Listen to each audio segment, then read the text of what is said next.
আমাদের প্রত্যেকের কাছে স্পষ্ট আছে।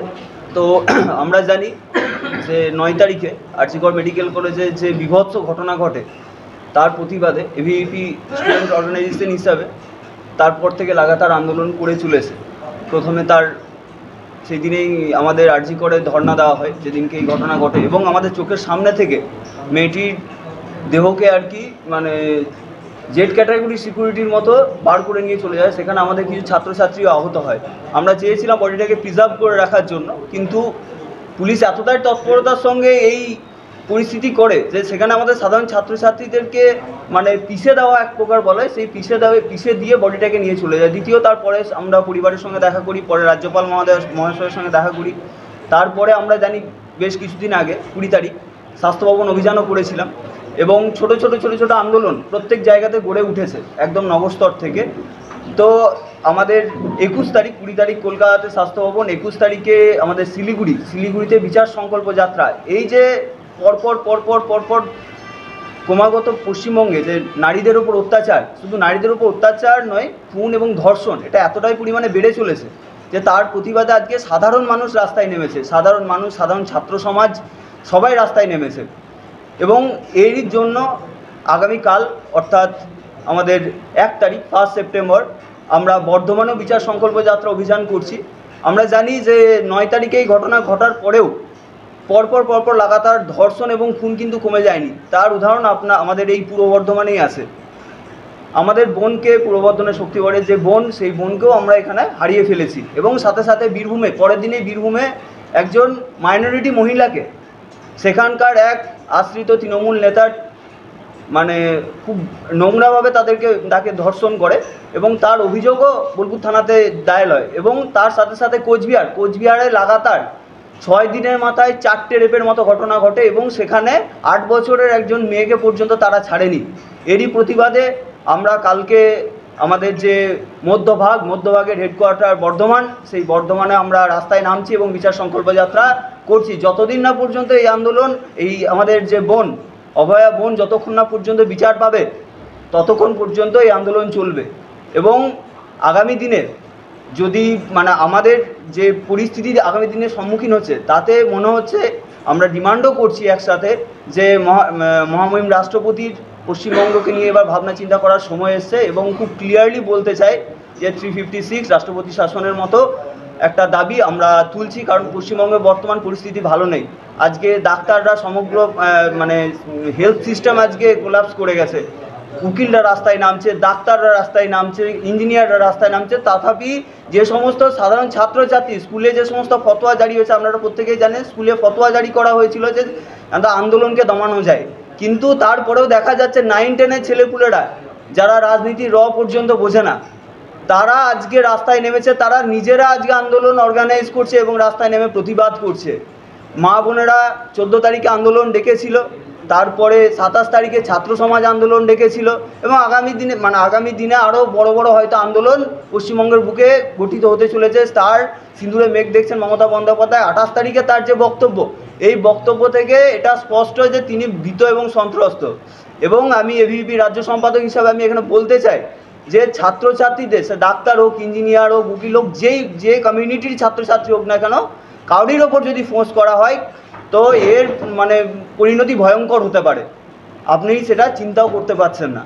এবং আরেকটা জিনিস স্পষ্ট করে দিই যে আমরা এই বিচার সংকল্প যাত্রার পরে আগামী দিনে যদি সঠিক বিচার না হয়, কলকাতার যেখানে আমাদের আন্দোলন করার প্রয়োজন হবে এই বিচার কেন্দ্রিক, সেখানে আমরা আন্দোলন করব। এবং সাথে এই আন্দোলন হয়ে যাওয়ার পরে প্রত্যেকটা ক্যাম্পাসে এই আন্দোলন ছড়িয়ে পড়বে, সেটা সাধারণ ছাত্রছাত্রীদের আন্দোলন হয়ে উঠবে। সেটাও আমি মমতা ব্যানার্জি এবং অভিষেক ব্যানার্জিকে হুঁশিয়ারি দিতে চাই। তো মোটামুটি এটুকুই আমাদের বিষয় ছিল। বাকি যদি আপনাদের কোনো প্রশ্ন থাকে আপনারা করতে পারেন। বর্ধমান রেল স্টেশন থেকে আমরা কার্জন গেট অবধি একটা র্যালি করব, তারপরে ওখানে আমাদের সমাবেশ হবে। টাইম জমায়েত 12টা থেকে আমাদের র্যালি শুরু হবে। ভায়া বর্ধমান রেল স্টেশন থেকে শুরু হবে র্যালি, ভায়া হসপিটাল টু কার্জন গেট। এবং ওখানে আমাদের র্যালির মূল দাবি এই যে বর্তমানে যে পশ্চিমবঙ্গের যে নারীদের উপর অত্যাচার এবং খুন ধর্ষণ, তার প্রতিবাদে আমাদের এই র্যালি আছে। যে বর্তমানে পরিস্থিতি, পশ্চিমবঙ্গের পরিস্থিতি মানে নারীদের ওপর যে সুরক্ষা, তিনি বারবার বলেন তিনি মহিলা মুখ্যমন্ত্রী, তারপরেও আজকে বর্তমানে নারীদের ওপর কোনো সুরক্ষা নেই। আজকে তিনি কিছু কিছু কথাবার্তা বলে নিজের দায় সাথে যায়, কেন নারীদের বা মেয়েরা কেন রাত্রেবেলায় কাজ করতে পারবে না, কেন তাদের ডিউটি অফ করতে হবে। আমরা মানে বলছি, তাহলে আপনি স্বীকার করে নেন তিনি নিজের রাস্তায় নামছেন আজকে আন্দোলনে, একজন মুখ্যমন্ত্রী, একজন মানে পুলিশ মন্ত্রী এবং সাথে স্বাস্থ্যমন্ত্রী। আজকে স্বাস্থ্যমন্ত্রী মুখ্যমন্ত্রীর বিরুদ্ধে রাস্তায় নামছে, মুখ্যমন্ত্রী স্বাস্থ্যমন্ত্রীর বিরুদ্ধে রাস্তায়, কে কার বিরুদ্ধে, মানে পুরো একটা নিজেই পাজেলড হয়ে আছেন এবং সমগ্র পশ্চিমবঙ্গের মানুষকে পাজেলড করার একটা চিন্তাভাবনা উনি করছেন। আজকে আরজিকর নিয়ে আপনারা যেভাবে প্রতিবাদে মুখর হয়েছেন, আরজিকর ঘটনা নিশ্চিতভাবে একটা নকারজনক ঘটনা, একটা বাজে ঘটনা, কিন্তু এরকম ভাবে তো আমরা হাতরসে বা নির্ভয়ের ক্ষেত্রে আমরা দেখিনি আপনাদের এই মুভমেন্ট। আমরা এবিভিপি লোকাল ইউনিট এখানে আছি বলে আপনাদের এই জিনিসটা মনে হচ্ছে। এবিভিপি মানে উত্তরপ্রদেশ বা হাতরাস বা উন্নাও যেখানেই বলুন না কেন, এবিভিপি যেখানে যেখানে এই সমস্ত ঘটনা ঘটেছে তার বিরুদ্ধে প্রতিবাদে নেমেছে। আপনারা হয়তো জানেন যে ত্রিপুরাতে হয়তো অন্য পরিস্থিতি, মানে ছাত্র বিরোধী কোনো পরিস্থিতি তৈরি হয়েছিল, তার পরিপ্রেক্ষিতে ত্রিপুরাতে ছাত্রছাত্রী মানে এবিভিপির কার্যকর্তাদের উপর লাঠিচার্জ পর্যন্ত হয়েছে। তাই আপনাদেরকে রিকোয়েস্ট যে আমরা পশ্চিমবঙ্গের মানুষ, সমস্ত পশ্চিমবঙ্গের বাসিন্দা, আজকে পশ্চিমবঙ্গ কোথায় গিয়ে দাঁড়াচ্ছে সেটা আজকে আমাদের সবারই চিন্তাভাবনা করার সময় এসেছে। এই পরিস্থিতিতে বিশেষ করে জুনিয়র ডাক্তার তারা আজকে দীর্ঘদিন ধরে আন্দোলন করছেন, তারাও বিচার চাইছেন, কিন্তু তাদের এই বিচার চাওয়ার যে পদ্ধতি এবং তাদের যে আন্দোলন, তাতে বহু সাধারণ মানুষ তারা কিন্তু চিকিৎসা পাচ্ছে না। কি বলবেন? চিকিৎসা পাচ্ছে না, সিনিয়র ডাক্তাররা তো অবশ্যই তাদের সাধ্যমতো চিকিৎসা দেওয়ার চেষ্টা করছে। আজকে জুনিয়র ডাক্তাররা বলছে তারা চেষ্টা করছে, ইমার্জেন্সি বিভাগ সম্পূর্ণভাবে খোলা আছে, তো অবশ্যই চিকিৎসা হচ্ছে। হয়তো কিছুটা মানুষের পরিস্থিতি এখন, যেহেতু সমস্ত ডাক্তার আজকে মানে স্ট্রাইকে গেছে, তো কিছু হয়তো পরিস্থিতি খারাপ হচ্ছে, কিন্তু আজকে ডাক্তারদের হাতে আর কোনো উপায় নেই। আজকে এই যে সন্দীপ ঘোষের আগে আপনার সম্ভবত 2020 বা 21 সালে টানা 1 মাস তারা আন্দোলন চালিয়েছিল, তারপরে কি দেখা গেল, তাকে মুর্শিদাবাদে ট্রান্সফার করার পরে আবার কোন এক অলৌকিক শক্তিতে তিনি আবার 15 দিন পর আবার আমাদের আরজিকর মেডিকেল কলেজে আবার স্বয়ং প্রিন্সিপাল হয়ে ফিরে চলে এলেন। তো আজকের আন্দোলন প্রখর হয়েছে, আজকে সমাজের মাধ্যমে আন্দোলন পৌঁছেছে, সাধারণ মানুষরা সাপোর্ট করছে। আজকে সাধারণ মানুষ মানে না নামলে আজকে পরিস্থিতি পশ্চিমবঙ্গের এই মানে এরকম হতো না। সাধারণ মানুষ, ছাত্র সমাজ সকলে সাপোর্ট করছে এই আন্দোলনকে। চিকিৎসার মতো জরুরি পরিষেবা তো ব্যাহত হচ্ছে, এটাকে কি আপনারা সমর্থন করেন? না, এটা সমর্থনের বিষয় নয়, বিষয় হচ্ছে যে আজকে চিকিৎসা পরিষেবা আজকে আপনাদের মনে হচ্ছে কলকাতার কিছু কিছু জায়গাতে হয়তো ব্যাহত হয়েছে, কিন্তু সমগ্র পশ্চিমবঙ্গে মানে ডাক্তার যে যেটুকু সামর্থ্য তারা সেরকমভাবে চিকিৎসা দেওয়ার চেষ্টা করছে। প্রথম কথা হচ্ছে যে কোনো ডাক্তার, সে জুনিয়র হোক সিনিয়র হোক, ডাক্তারি প্রফেশনে যখন আসে তখন তাদের একটা ওথ নিতে, একটা শপথ নিতে হয় যে আমরা সেবা করার জন্য যাচ্ছি। তারা তো সেই সেবা ধর্ম থেকে এই মুহূর্তে প্রায় 1 মাস হয়ে গেল, সেবা ধর্ম থেকে তারা বিচ্যুত। আপনারা এই প্রশ্নটা একটু নিজেদেরকে করুন, তারা গত কয়েক বছর ধরে তো নিজেদের প্রফেশন থেকে দূরে সরে যায়নি, আজকে হঠাৎ এমন পরিস্থিতি কেন তৈরি হলো, তারা এত কঠোর সিদ্ধান্ত নিতে বাধ্য হলো? মানবিকতার দিক থেকে একটু আমাদের ভাবনা চিন্তা করা উচিত। এবং আমি স্পষ্ট বলছি, এই বিষয়গুলো আমাদের মধ্যে উঠে আসছে, এটা একটা ন্যারেটিভ সেট করা বর্তমান পশ্চিমবঙ্গ সরকারের চেষ্টা চালাচ্ছে, কারণ সাধারণ মানুষ রাস্তায় নেমেছে। গত পরশুদিন আমাদের এই কিছু দূর সিউড়িতে সাধারণ প্রাক্তনী এবং মানে একদম 5-6 স্টুডেন্টরা পর্যন্ত রাস্তায় নামছে, বাচ্চা মেয়েরা বউরা পর্যন্ত রাস্তায় নামছে। আজকে তারা সাপোর্ট করছে নিশ্চয়ই। আমি বারবার তো একটা কথা, এই ন্যারেটিভটা আমাদের মধ্যে সাজিয়ে দেওয়ার চেষ্টা করছে, ডাক্তারদের সঙ্গে সাধারণ মানুষদের বিভাজন তৈরি করার একটা চেষ্টা করছে। আচ্ছা, গতকাল মানে একটা জিনিস দেখা গেছে বর্তমানে, সেটা হচ্ছে যে একটা নিরপেক্ষ ব্যানারে ছাত্রছাত্রীরা বেরিয়েছিল, সেখানে জুনিয়র ছাত্রছাত্রী, আরও জুনিয়র, একদম সাব জুনিয়র, তারাও বেরিয়েছিল, কোনো ব্যানার ছিল না। তো তাদেরকে দেখা গেল মোটামুটি এসএফআই বিধায়করা ওরিয়েন্টেড লোক, ওই ধরনের মুখ চালা ঘটেল। শেষকালে দেখা গেল বিজেপির কিছু নেতা সেইটাকে কন্ট্রোল করছিলেন।